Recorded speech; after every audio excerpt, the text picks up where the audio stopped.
The afternoon light filtered through the floor-to-ceiling windows of my Manhattan apartment, casting geometric patterns across the hardwood floors. I was reviewing quarterly reports when my phone buzzed. Vivian's name flashed across the screen. Our third call this week, which was unusual. We weren't the kind of sisters who chatted daily. Charlie! Her voice sparkled with that particular brightness she reserved for wanting something. I have the most amazing news.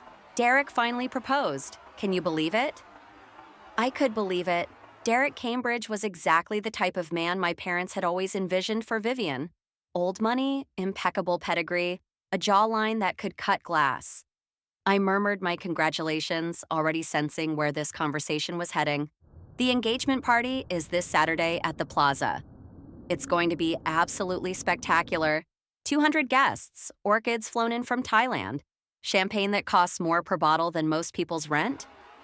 She paused, and I could practically hear her biting her lip. Which is actually why I'm calling. I need a favor. What kind of favor? Well, you know that gorgeous diamond necklace grandmother left you?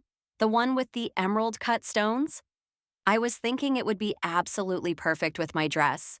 It's this stunning ivory Valentino with a plunging neckline, and I just need something that screams elegance, you know? Just for one night. I'll take such good care of it, I promise. Please, sis. My grandmother's necklace, 42 diamonds, each one carefully selected and set in platinum, worth approximately $2 million, though its sentimental value was incalculable. Grandmother Catherine had worn it on her wedding day, at countless galas, and had specifically left it to me in her will, a fact that had caused considerable tension at the reading. Vivian, that necklace is irreplaceable, I know. That's exactly why it would be so perfect. Everyone will be looking at me, and I want to look absolutely flawless. You understand, right? This is one of the most important nights of my life. I closed my eyes, memories flooding back unbidden. The time Vivian borrowed my favorite cashmere sweater and returned it with wine stains. The college acceptance letter from Yale that somehow ended up in the trash. An accident, of course, though Vivian had been accepted to Columbia the same week. The countless dinner conversations where my achievements were footnotes to her triumphs.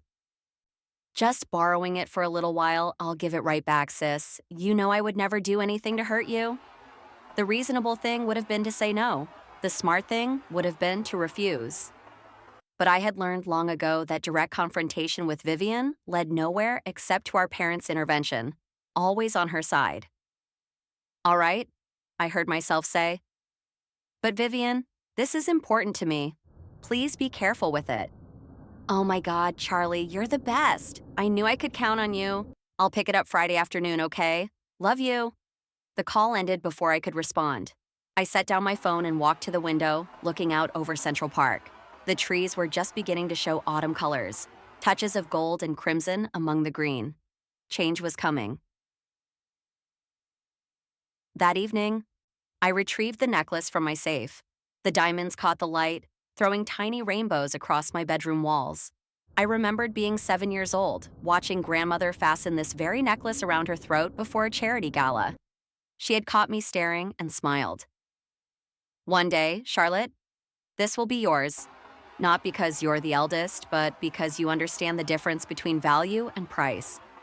Remember that, darling. I hadn't understood then. I was beginning to now. Friday arrived, and with it, Vivian. She swept into my apartment in a cloud of Chanel No. 5, her blonde hair perfectly highlighted, her skin glowing from what was undoubtedly an expensive facial. She looked like our mother, delicate features, wide blue eyes that could convey innocence or reproach with equal effectiveness. You look tired, she said, kissing the air near my cheek. Are you sleeping enough? You really should try that meditation app I told you about. I handed her the velvet box. She opened it without ceremony, her eyes widening with genuine appreciation. It's even more beautiful than I remembered. Grandmother always had exquisite taste. She lifted the necklace, holding it up to the light. Though I never quite understood why she left it to you instead of Mom. Seems like it should stay in the direct line, you know? Grandmother left it to me because she wanted me to have it, I said quietly. Right, of course. Vivian placed the necklace back in its box with less care than I would have liked. Well, I'll take amazing photos and everyone will see it absolutely shine. Derek's mother will be so impressed. She's very particular about these things. Old society. You know how it is? After she left, I stood in my living room for a long moment. Then I picked up my phone and called Alex Parker. Charlie, what's up? I need your help with something. Are you free for coffee? Alex and I had been friends since college, one of those rare friendships built on absolute honesty and zero judgment.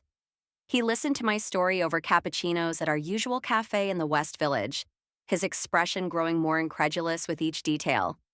Let me get this straight. Your sister, who has a documented history of being careless with your belongings, just borrowed a $2 million necklace. And you're expecting what, exactly? I'm not expecting anything, I said carefully. I'm preparing for possibilities. This sounds like one of those situations where you're 3 steps ahead of everyone else, and I'm still trying to understand step 1. I smiled. You know my family. You've seen how it works. Alex had indeed seen it, at countless dinners, holidays, and gatherings over the years. He'd witnessed my father's barely concealed disappointment that I'd chosen financial consulting over law like him. He'd heard my mother's gentle suggestions that perhaps I should be more like Vivian, who had such a gift for making people feel special. He'd watched Vivian accept praise for achievements that were ordinary, while my actual accomplishments were met with qualified acknowledgement. So what's the plan? He asked. Right now, we wait and watch. Non-Saturday arrived. I was not invited to Vivian's engagement party, an oversight she'd claimed, though the guest list had been finalized months ago, long before the engagement was official. I spent the evening at home, working on a presentation for a client meeting, trying not to think about my grandmother's necklace adorning my sister's throat. Sunday morning, my phone remained silent. By noon, I began to wonder. By 3 o'clock, I knew. Vivian called at 4:47 p.m. I let it ring 4 times before answering. Charlie, her voice was tight, artificially bright. How was your weekend? Quiet, productive. How was the party? Oh, it was magical. Absolutely perfect. Derek's parents loved me. The photos are going to be stunning. Everyone said it was the event of the season. She laughed, but there was something brittle in it. Listen, about the necklace. I'm going to hold on to it for just a few more days, okay? I have some other events coming up, and it would be so perfect for them, too. That wasn't our agreement, Vivian. I know, but you're not wearing it right now anyway, right? What's a few more days between sisters? Every instinct screamed at me to demand its immediate return. Instead, I said calmly, when exactly will you return it?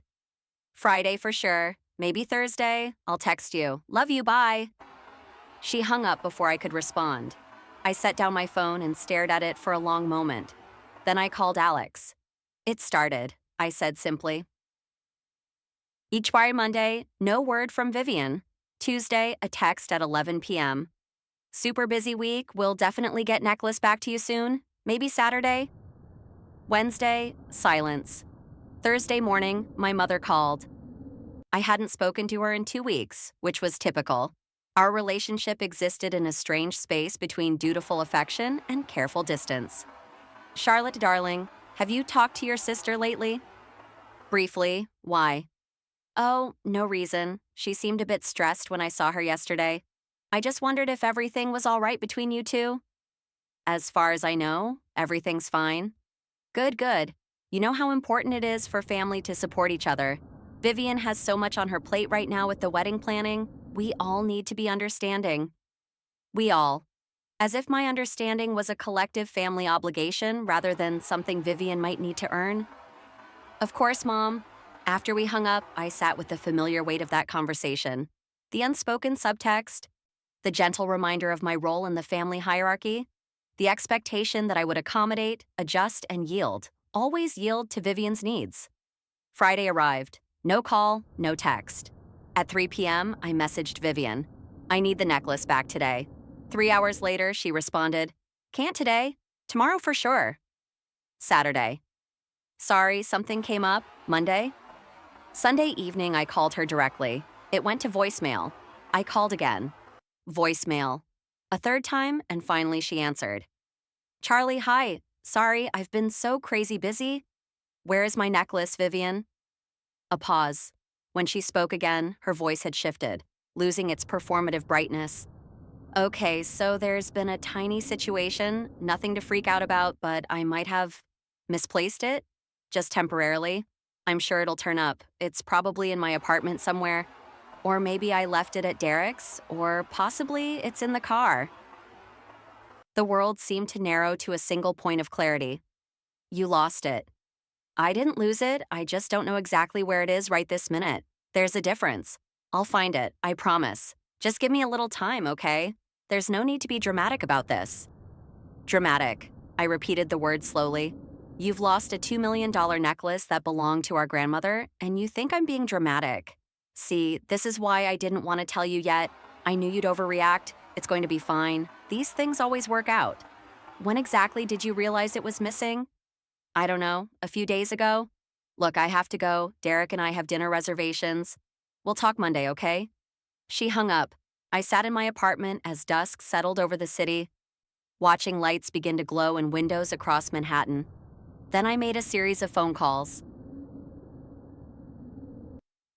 Monday morning, my father called before 8 a.m. Charlotte, your mother and I need to speak with you about this situation with Vivian. Can you come by the house this evening? The house. The West family brownstone on the Upper East Side, where I'd grown up feeling like a perpetual guest in someone else's home. What situation would that be, Dad? Don't be obtuse. This business with the necklace. Vivian is very upset. She says you've been harassing her about it. Harassing her? I lent her something valuable, she lost it, and asking for it back is harassment? You know your sister didn't mean to lose it. Accidents happen. The important thing now is that we all remain calm and handle this as a family. By handle this as a family, you mean I should forget about a $2 million heirloom? I mean, we should have some perspective. It's just jewelry, Charlotte. Vivian's happiness and mental state are worth more than any material object. She's planning a wedding under enormous pressure. The last thing she needs is her sister making her feel guilty over an honest mistake. The familiar patterns were reasserting themselves, Vivian's feelings prioritized over tangible losses. My concerns dismissed as pettiness, the family closing ranks to protect their favorite. I'll be there at 7, I said. After we hung up, I texted Alex. Tonight, Operation Clarity begins. His response was immediate. I'm ready. The West family home looked exactly as it always had. Elegant, imposing, decorated in the tasteful neutrals my mother favored. I arrived at 7 precisely to find my parents and Vivian already in the living room, presenting a united front. My mother rose to kiss my cheek. She wore pearls and a Burberry sweater set, her silver blonde hair styled perfectly. Charlotte, darling, please sit down. Would you like some tea? I'm fine, thank you. Vivian sat on the sofa, looking uncharacteristically subdued. Her eyes were slightly red, as if she'd been crying. My father stood by the fireplace, his posture rigid, a prosecutor preparing his closing argument. Charlotte, he began, we've asked you here because this situation has gotten out of hand. Your sister made an innocent mistake, and rather than responding with compassion and understanding, you've chosen to berate her and cause unnecessary stress. I've asked her to return my property. That's hardly berating. You've been calling her constantly, sending demanding texts. 3 calls over 8 days and 4 texts. Hardly constant. My mother interjected softly. Darling, we know you're upset. We all understand that the necklace has sentimental value, but surely you can see that Vivian didn't intend for this to happen. She feels terrible about it. I looked at Vivian, who was studying her manicured nails. Do you feel terrible? She looked up, eyes glistening. Of course I do. I've been looking everywhere for it. I've torn apart my apartment, checked Derek's place twice, called the plaza to see if it was in there lost and found. I don't know what else you want from me. I want you to take responsibility. I want you to acknowledge that you were careless with something irreplaceable that didn't belong to you. Careless? Vivian's voice rose. I'm not careless. Things happen, Charlie. God, you always have to make everything into such a big deal. It's like you're looking for reasons to make me feel bad. Vivian's right, my father said firmly. You've always had a tendency toward the dramatic, Charlotte. Remember when you were 14 and insisted someone had thrown away your Yale letter? Turned out you'd simply misfiled it. I hadn't misfiled it. I'd found it in the recycling bin, but arguing had been pointless then and would be pointless now. This isn't about the past, I said quietly. This is about a $2 million necklace that Vivian lost through negligence. We'll reimburse you, my mother said quickly. It might take some time, but we'll figure out the finances. With what money? The necklace was insured, but I'd need to file a police report for theft or loss. Is that what we want? An official investigation? The room fell silent. Vivian's face paled. You wouldn't? She whispered. I stood up. You know what the worst part of this is?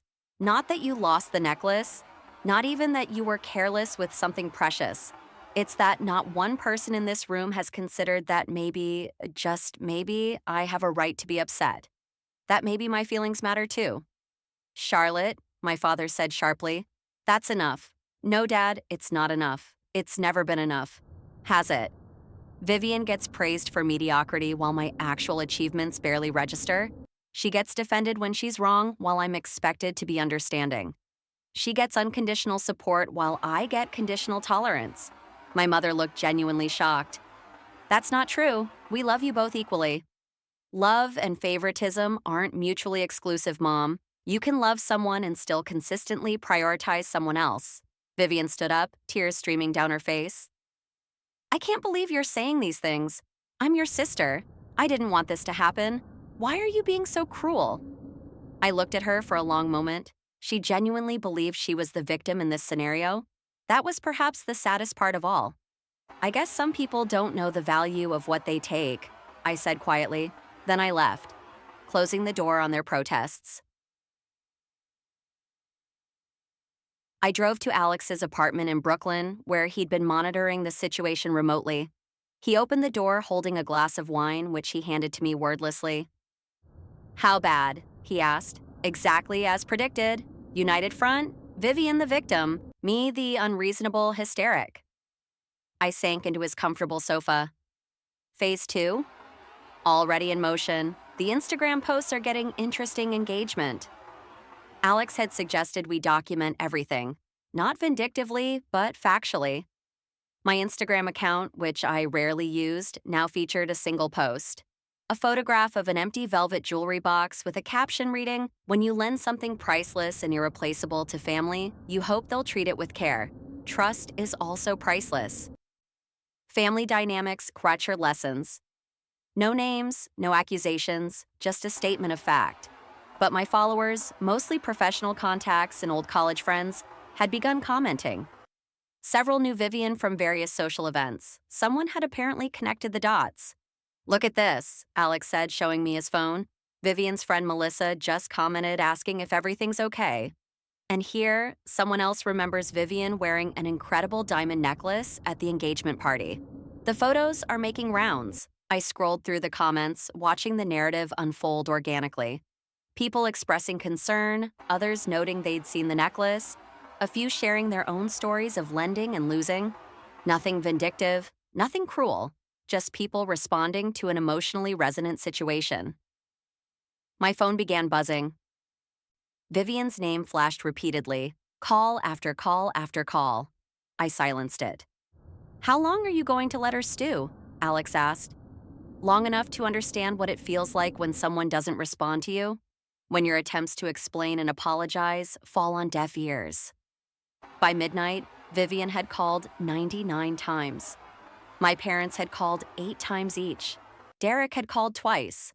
Various friends and extended family members had texted, asking if I was all right, if there was anything they could do. I responded to none of them. Tuesday morning, I went to work as usual. My phone continued buzzing throughout the day. Calls, texts, voicemails piling up. Around 2 p.m., my mother appeared at my office. Charlotte, we need to talk, please. I gestured to the chair across from my desk. She sat, looking smaller than I'd ever seen her. Her pearls seemed too large for her neck, her sweater too crisp for her diminished posture. Your father and I have been talking about what you said last night, about favoritism. I waited. We never meant to make you feel less important than Vivian. If we did, I'm truly sorry. A mother's job is to love her children equally, and if I failed at that, her voice cracked slightly. I thought I was helping. Vivian always seemed to need more support, more guidance. You were always so capable, so independent. I thought you were fine. I was fine, I said. I am fine, but fine isn't the same as seen, Mom. Do you understand the difference? She nodded slowly. I'm beginning to. Where's the necklace? My mother looked away. Vivian truly doesn't know. She's been frantic, searching everywhere. She thinks it might have fallen off during the party. The clasp was old, it might have been loose. The clasp was fine. I had it checked by a jeweler 2 months ago. Then maybe it was stolen?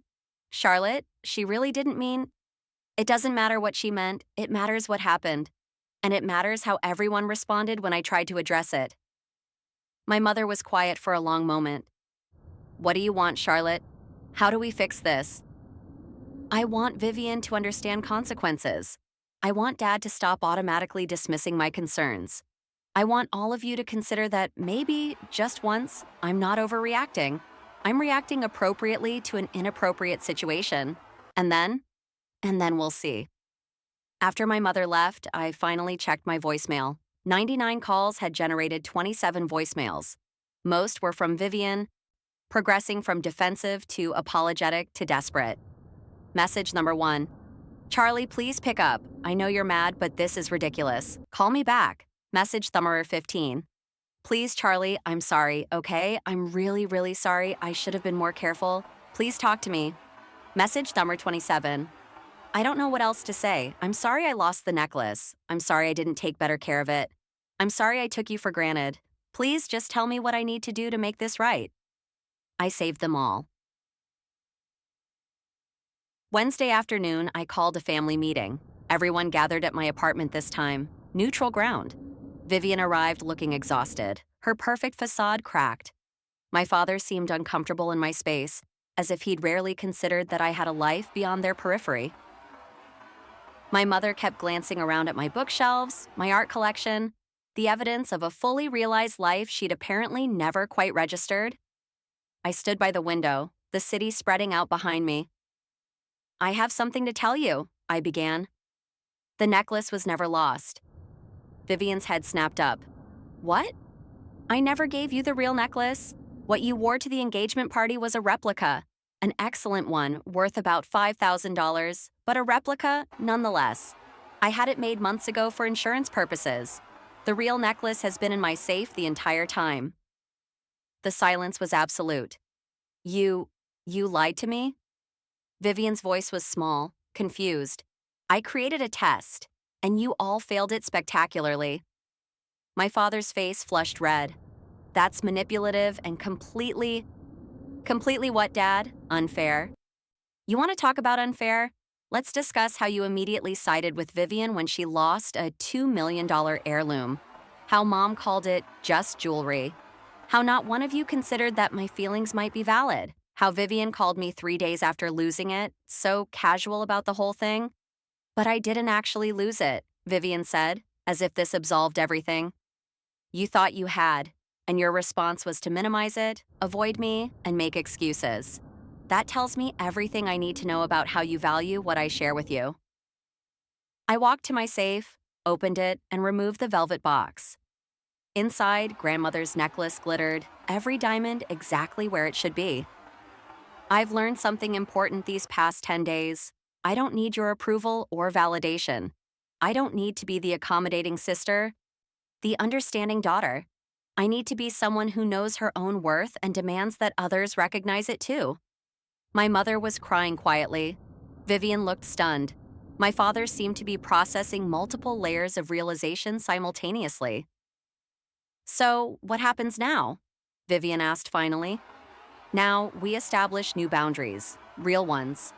I love you all, but I won't continue to diminish myself to make room for Vivian's needs. I won't accept being treated as less important, less worthy of consideration. And if that makes me difficult or demanding, then so be it. Charlie, Vivian started. I'm not finished. Vivian, you need to understand that actions have consequences. That carelessness costs. That other people's trust and property and feelings matter. Not when it's convenient for you, but always. Can you do that? She nodded slowly, tears streaming down her face. I'm sorry, I'm really truly sorry. Not just about the necklace, but about everything. The way I've taken you for granted, the way I've let mom and dad treat you like you're less important than me. Vivian has never let us do anything, my father protested. We made our own choices. Dad, I spoke firmly. Yes, you did. And those choices hurt me, for years. I'm not asking you to change the past. I'm telling you that the future needs to be different. We talked for 3 more hours. Really talked, for perhaps the first time in decades. My parents slowly, painfully acknowledged patterns they'd never consciously recognized. Vivian admitted to jealousies I'd never suspected, envying my independence, my career success, my ability to live without constant external validation. You always seemed so together, she said quietly, like you didn't need anyone.